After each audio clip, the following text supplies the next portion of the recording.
Line of the desert. 1931 September 16 பாலைவன சிங்கம் என்று அழைக்கப்பட்ட லிபியாவின் தேசிய போராட்ட தலைவர் உமர் முக்தார் தூக்கிலிடப்பட்டார்.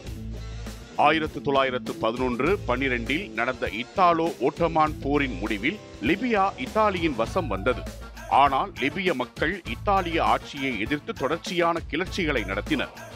ஒரு மதபோதகரும் சனூசி இயக்கத்தின் உறுப்பினருமான உமர் முக்தார் கெரில்லா தாக்குதல்கள் மூலம் இத்தாலிய படைகளுக்கு கடும் நெருக்கடி கொடுத்து வந்தார். லிபியாவின் பாலைவன புவியியல் அமைப்பை நன்கு பயன்படுத்திக் கொண்டு திடீர் தாக்குதல்கள் மூலம் இத்தாலிய படைகளை தொடர்ந்து திணறடித்தார்.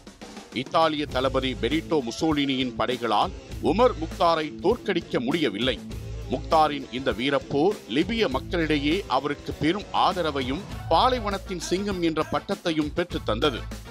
பெனிட்டோ முசோலினியின் பாசிச அரசு இத்தாலியில் அதிகாரம் பெற்ற பின் லிபியாவில் எதிர்ப்பை முறியடிக்க தீவிரமான நடவடிக்கைகளை மேற்கொண்டது.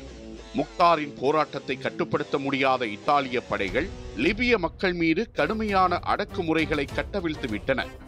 கிராமங்களை அழிப்பது, குடிநீர் விநியோகத்தை நிறுத்துவது, உணவு பாதையை துண்டிப்பது போன்ற கொடூரமான நடவடிக்கைகள் மேற்கொள்ளப்பட்டன. பல்லாயிரக்கணக்கான மக்கள் வதை முகாம்களில் அடைக்கப்பட்டனர்.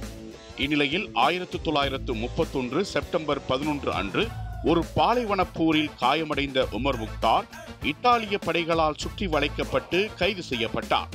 பின்னர் ஒரு இராணுவ நீதிமன்றத்தில் அவர் மீது விசாரணை நடத்தப்பட்டு செப்டம்பர் 16 அன்று 20,000 லிபியர்கள் முன்னிலையில் லிபிய சுதந்திர போராட்டத்தின் சின்னமாக விளங்கிய முக்தார் தூக்கிலிடப்பட்டார். உமர் முக்தாரின் மரணம் லிபிய சுதந்திர போராட்டத்தை மேலும் தீவிரப்படுத்தியது. We do not surrender.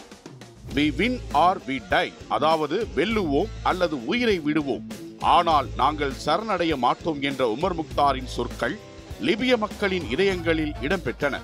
மக்களின் விடுதலைக்காக தீரத்துடன் போராடி உயிர் நீத்த பாலைவன சிங்கம் உமர் முக்தார் லிபியாவின் தேசிய நாயகராக இன்றளவும் மதிக்கப்படுகிறார். முசோலினியின் பாசிச அடக்குமுறைக்கு எதிரான ஆப்பிரிக்க எதிர்ப்பின் முக்கிய சின்னமாக அவர் வரலாற்றில் இடம்பெற்றார்.